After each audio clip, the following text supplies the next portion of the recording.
Okay, so famous dinner table. This is meant to be a several day project. And the biggest thing to start out with is to look at the rubric. This is a 70-point project. So that sounds scary. It sounds like it's a lot. And it is, but the good news is all of these little steps are really easy. But it's important that you know how you're being graded before you start writing anything. So the first thing, basically this is our target right here. You want to earn all this first column. So if your story is 20 sentences, that's the first step. You'll get 20 points for a 20-sentence story. You do have to have 10 lines of dialogue. If you end up writing more than 20 sentences, as long as at least 10 of them, if they're dialogue, then you get that 10 points. It doesn't have to be half, okay? So just 10 sentences of dialogue, you get those 10 points. So on this one, you can use a sentence counter. On this one, you would actually have to hand count, okay? Big one, 15 points. I'm going to be grading you on believable dialogue. That's one of the points of this project.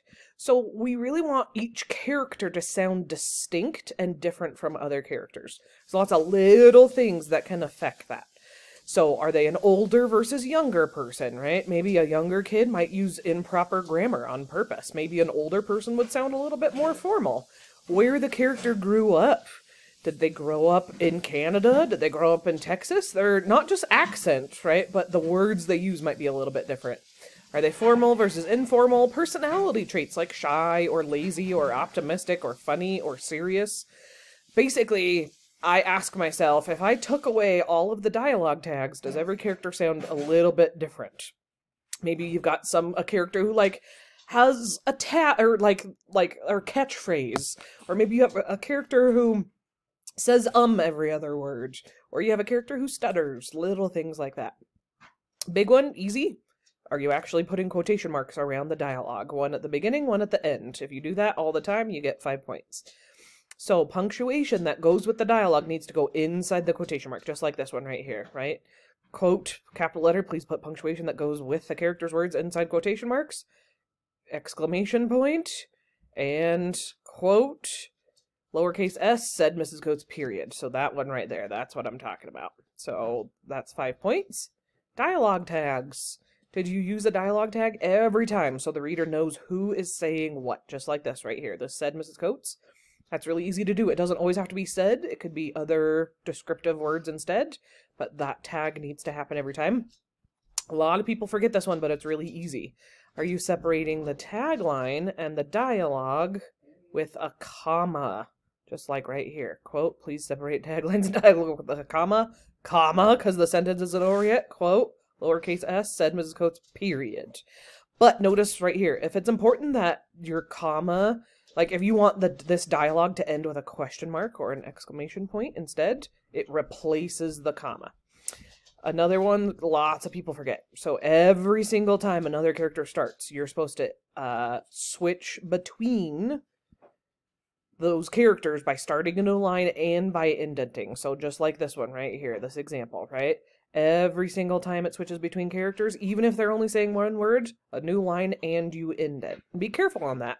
Sometimes Google Docs will add the indent for you automatically, so don't add an extra if they already added it for you.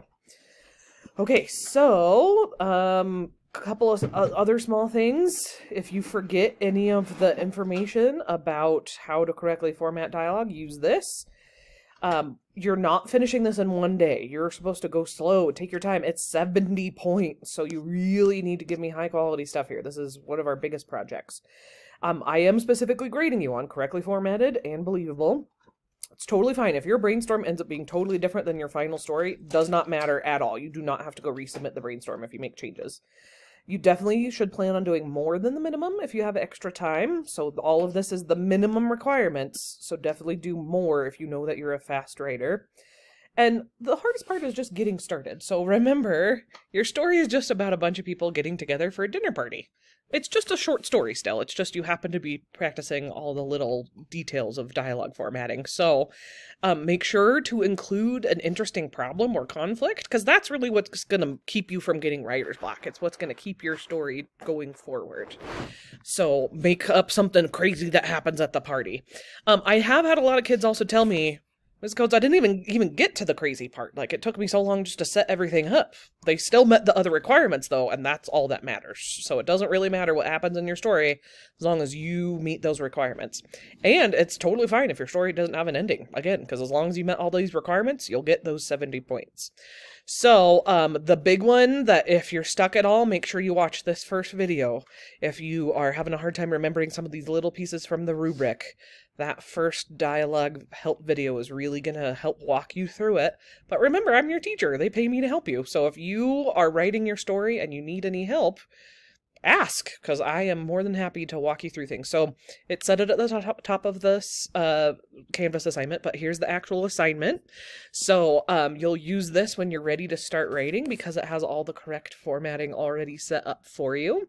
So after you've written a couple of sentences, then erase all the instructions. But notice how we've got the right size font. It's already going to automatically double space it for you.